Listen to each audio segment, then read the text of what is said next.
Assalamualaikum warahmatullahi wabarakatuh dan salam sejahtera.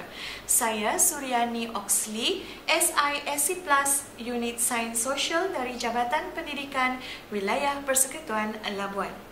Selamat datang tuan-tuan dan puan-puan ke program perkongsian amalan terbaik Sains Sosial bagi tahun 2020. Dalam program ini, guru-guru yang mengajar mata pelajaran sains sosial akan berkongsi amalan terbaik mereka. Tuan-tuan dan puan-puan sekalian, sebelum kita mulakan program ini, jangan lupa subscribe channel ini ya. Bagi warga pendidikan yang ingin mendapatkan sijil penyertaan sebagai peserta untuk program perkongsian amalan terbaik ini, bolehlah menjawab kuis mudah dengan menekan link yang dipaparkan. Tips jawapannya tuan dan puan ada di dalam setiap pembentangan. Wajib tonton. Baiklah, tanpa membuang masa, kita mulakan perkongsian amalan terbaik sains sosial bagi tahun 2020 ini dengan memaparkan perkongsian daripada guru-guru mata pelajaran sejarah sekolah menengah. Dipersilakan.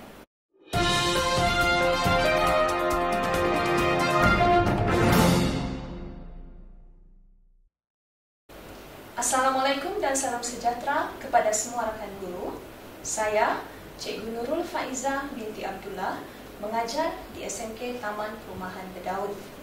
Terlebih dahulu, saya ingin mengucapkan ribuan terima kasih kepada pihak Jabatan Pendidikan Wilayah Persekutuan Labuan kerana telah menganjurkan program perkongsian amalan terbaik. Amalan terbaik yang akan saya kongsikan kepada rakan guru pada hari ini merupakan idea dan perkongsian tunjuk ajar serta bimbingan daripada Pengetua SMK Taman Perumahan Bedaun, Penolong Kanan, Ketua Bidang, Ketua Panitia khususnya Ketua Panitia Sejarah, rakan-rakan guru senior, pegawai-pegawai daripada unit SISC Plus, rakan-rakan guru sejarah se-Malaysia dan tidak lupa juga kepada mentor saya yang telah banyak memberikan bimbingan kepada saya sehingga hari ini.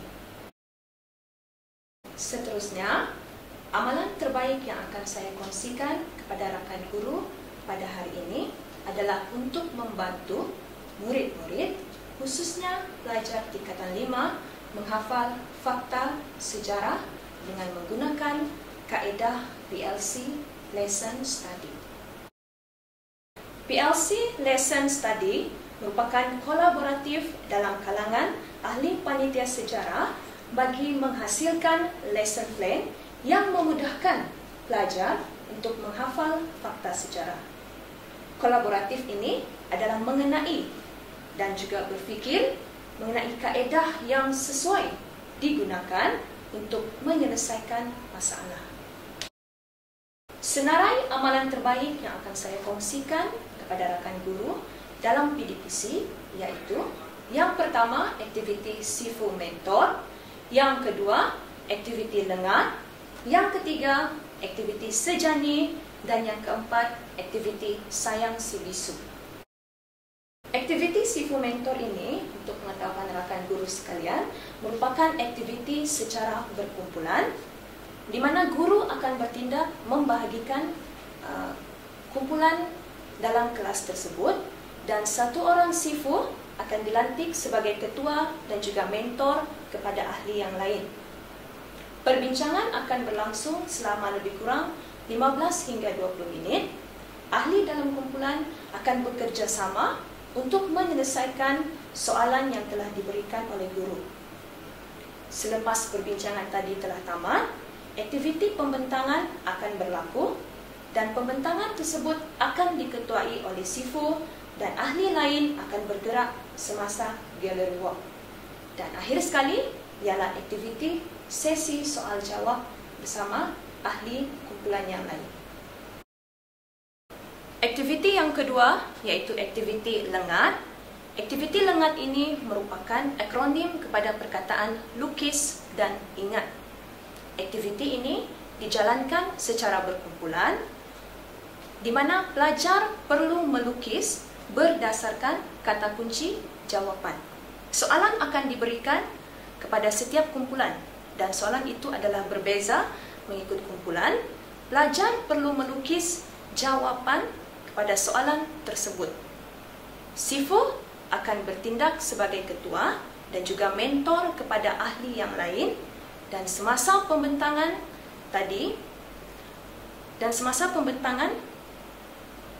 ahli lain akan bergerak secara gallery walk dan kemudian sesi soal jawab akan dijalankan. Aktiviti lengat ini lebih kurang sama dengan aktiviti Sifu mentor, cuma bezanya ialah aktiviti lengat di mana pelajar perlu melukis jawapan. Aktiviti yang ketiga iaitu aktiviti sejanyi. Aktiviti sejanyi merupakan akronim kepada perkataan sejarah menyanyi. Aktiviti ini boleh dijalankan secara individu ataupun berkumpulan. Soalan akan diedarkan beserta skema jawapan kepada setiap kumpulan. Dan guru akan memberi tugasan kepada setiap kumpulan untuk mencipta lirik berdasarkan skema jawapan tadi. Apabila perbincangan telah tamat, kesemua pelajar ataupun wakil kepada ahli kumpulan akan diminta ke hadapan dan pelajar lain akan menyanyi bersama dengan pelajar yang telah mencipta lirik tersebut. Nyanyian itu hendaklah dijalankan sebanyak 5 ataupun 3 kali. Selepas aktiviti tadi selesai, guru akan mengedarkan semula soalan yang sama kepada semua pelajar dalam kelas tersebut untuk menjawab soalan tadi sama ada mengikut skema jawapan ataupun tidak. Dan yang di-highlightkan itu ialah pelajar perlu mencipta lirik berdasarkan kata kunci tersebut. Lirik lagu adalah mengikut kekreatifan pelajar tersebut, sama ada mau mencipta lagu happy birthday ataupun dan sebagainya. Okey, seterusnya sebelum aktiviti sejanyi, kalau kita lihat di sini, ini adalah contoh soalan yang saya berikan kepada pelajar, di mana sebelum aktiviti sejanyi, pelajar hanya mampu menyenaraikan fakta sahaja. Kalau kita tengok soalan di sini, nyatakan 4 sumbangan tamadun Indus dalam bidang sains dan teknologi. Sumbangannya ialah ilmu matematik, ilmu geometri, ilmu seni bina. Maka mereka dapat membina bandar terancam.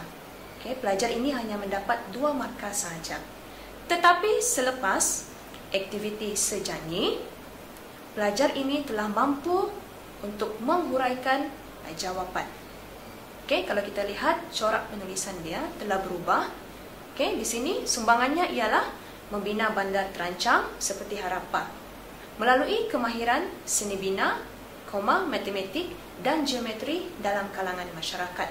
Selain itu, mereka dapat membina bandar tersebut menggunakan batu bata, di mana mereka menghasilkannya melalui membakar tanah liat pada suhu yang tinggi. Akhir sekali, masyarakat juga mempunyai ilmu geometri dan seni bina yang cukup mantap. Kalau kita lihat di sini, pelajar ini telah mendapat markah maksimum 7/4. Ya, jadi kita nampak perbandingan sebelum dan selepas aktiviti sejanyi, di mana pelajar mampu untuk menguraikan jawapan dengan lebih lengkap lagi. Seterusnya, aktiviti yang terakhir, iaitu aktiviti sayang si bisu. Aktiviti ini juga boleh jadi aktiviti individu ataupun berkumpulan, di mana guru akan memberikan jawapan kepada pelajar tersebut dan jawapan itu disertakan beserta kata kunci. Setiap kumpulan akan memikirkan mengenai isyarat pergerakan daripada kata kunci tadi. Setiap kumpulan akan membuat pergerakan di hadapan dan pelajar lain akan meneka isyarat tersebut.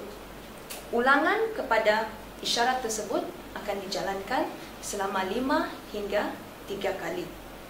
Kemudian, soalan juga akan diberikan kepada semua pelajar untuk menguji sama ada pelajar mengingat atau tidak fakta tersebut.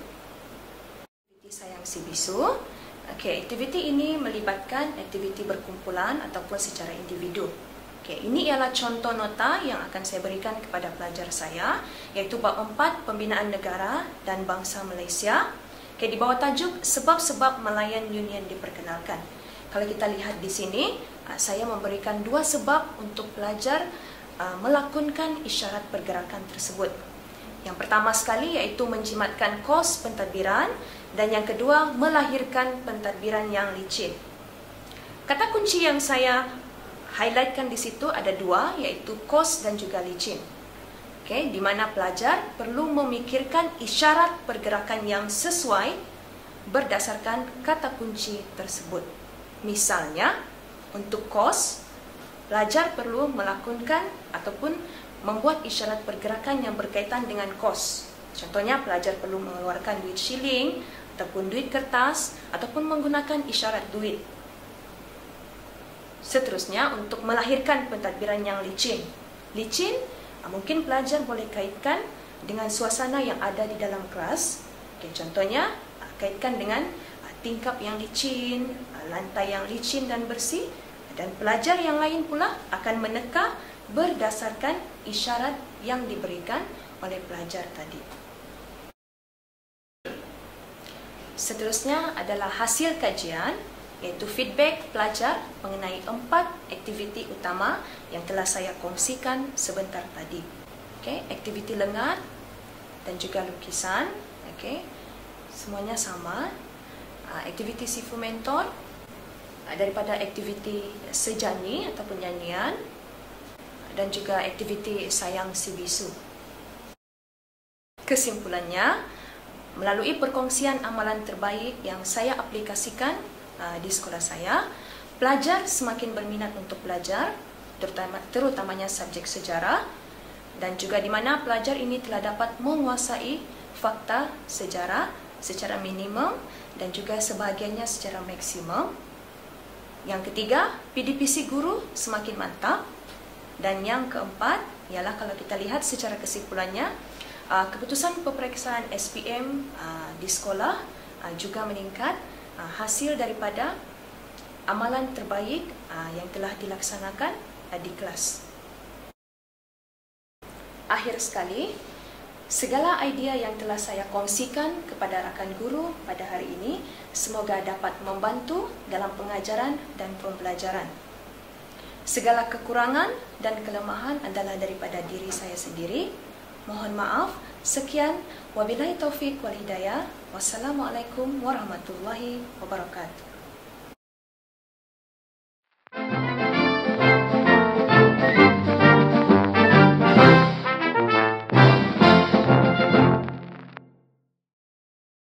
Assalamualaikum warahmatullahi wabarakatuh dan salam sejahtera. Saya Cikgu Samsuri bin Amin, guru di Sekolah Menengah Sains Labuan, merupakan guru cemerlang mata pelajaran sejarah SPM, dan hari ini saya akan membuat perkongsian berkaitan dengan penggunaan kamus terminologi bergambar untuk membantu pelajar tingkatan 5 menguasai istilah dalam mata pelajaran sejarah. Kajian ini dilaksanakan bagi menilai keberkesanan kamus terminologi sejarah.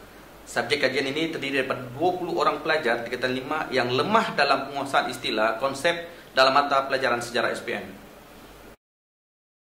Penguasaan istilah konsep penting dalam mata pelajaran sejarah kerana sekiranya pelajar tidak menguasai istilah konsep ini, pelajar tidak akan dapat mengembangkan idea serta menghurai fakta sama ada ketika PDPC maupun peperiksaan. Okey, berdasarkan pemerhatian saya terhadap pelajar tingkatan 5 tahun 2020, pelajar masih menghadapi kesukaran mengingat istilah ataupun konsep dalam mata pelajaran sejarah SPM. Tujuan kajian diadakan adalah bagi meningkatkan penguasaan pelajar terhadap istilah ataupun konsep mata pelajaran sejarah SPM. Selain itu, ianya membantu pelajar menjawab soalan berkaitan maksud istilah yang sering kali dikeluarkan dalam kertas 2 maupun kertas 3 sejarah SPM.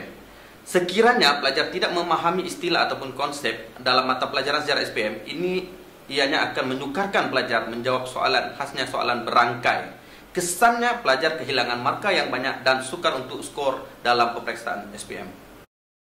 Saya mendapati bahawa punca kepada masalah ini ialah terlalu banyak istilah atau konsep yang perlu diingat. Sebagai contoh, dalam mata pelajaran sejarah ada istilah-istilah yang pelajar kena ingat seperti tamadun, Celestine, zaman Renaissance, zaman Reformation, jahiliyah, imperialisme, nasionalisme, real politik, pakatan murni, raja berperlembagaan, dan banyak lagi istilah yang kena ingat. Jadi untuk itu saya telah mengambil pendekatan untuk menghasilkan kamus terminologi sejarah ini supaya pelajar apabila melihat kepada gambar mereka dapat meneka apa istilah tersebut dan menghuraikan setiap isi yang berkaitan dengan istilah tersebut. Sebagai contoh, SPM 2015-2019, istilah yang ditanya adalah hijrah. Jika pelajar tidak tahu apa maksud hijrah, mereka tidak boleh menghuraikan soalan berangkai yang lain berkaitan dengan hijrah. Sebagai contoh, maksud hijrah ialah berpindah daripada satu tempat kepada satu tempat yang lain, daripada kota Mekah ke kota Madinah, bertujuan untuk sebarkan Islam. Jadi jika pelajar tidak tahu istilah itu, soalan yang berangkai yang lain, mereka tidak boleh menjawab dengan baik. Okey, soalan lain yang boleh dikemukakan berkaitan dengan hijrah adalah antaranya sebab dan tujuan hijrah. Dan akhirnya adalah kepentingan hijrah itu sendiri. Jadi pelajar mesti tahu istilah tersebut. Saya bagi satu contoh lagi, imperialisme. Jika soalan imperialisme keluar, soalan mudah kebat seperti ini, adakah masih berlaku imperialisme pada masa kini? Jika pelajar tidak tahu istilah imperialisme, mereka sukar untuk menjawab soalan kebat tersebut. Tetapi jika mereka tahu istilah imperialisme itu adalah penjajahan, mereka boleh menjawab soalan dengan baik. Okey, daripada analisis SPM, saya mendapati bahawa terdapat istilah-istilah yang kerap kali dikeluarkan dalam SPM dan secara berulang. Sebagai contoh, soalan Khalifah 2014-2016, soalan berkaitan dengan tamadun 2016-2018, dan yang terbaru tahun lepas iaitu soalan berkaitan dengan hijrah 2015 dan 2019. Ini membuktikan bahawa soalan berkaitan istilah dan konsep ini sentiasa berulang dan pelajar mesti bersedia dengan istilah konsep tersebut. Okey, bagi mengatasi masalah penguasaan istilah dalam kalangan pelajar Ketan 5 ini, saya menggunakan kamus terminologi bergambar sejarah SPM seperti ini.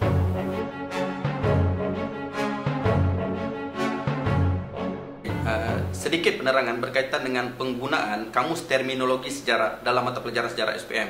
Okey, jika saya berikan gambar ini kepada para pelajar, mereka akan meneka gambar ini berkaitan dengan bab berapa, tingkatan berapa.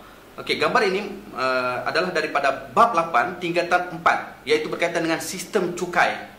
Okey, dalam sistem cukai pelajar mesti tahu sistem cukai yang diamalkan oleh Kerajaan Melayu Melaka, iaitu ada cukai tetap, ada cukai diraja. Untuk ini mereka akan mengingat nombor bagi mengaitkan sistem cukai yang diamalkan oleh Melaka, iaitu nombor 65036. Apa dia 65036? Cukai tetap ataupun cukai import yang dikenakan ke atas pedagang-pedagang daripada Arab, daripada Cina, daripada India dikenakan sebanyak 6%. 6 yang pertama. Kemudian nombor 5 merujuk kepada 5% cukai yang dikenakan kepada pedagang daripada Jepun dan Cina. 0% adalah bagi makanan, iaitu beras yang tidak dikenakan cukai.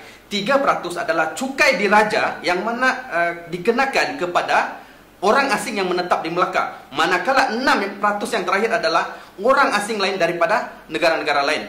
Okey, gambar ini menerangkan adalah diktator, pemerintah diktator.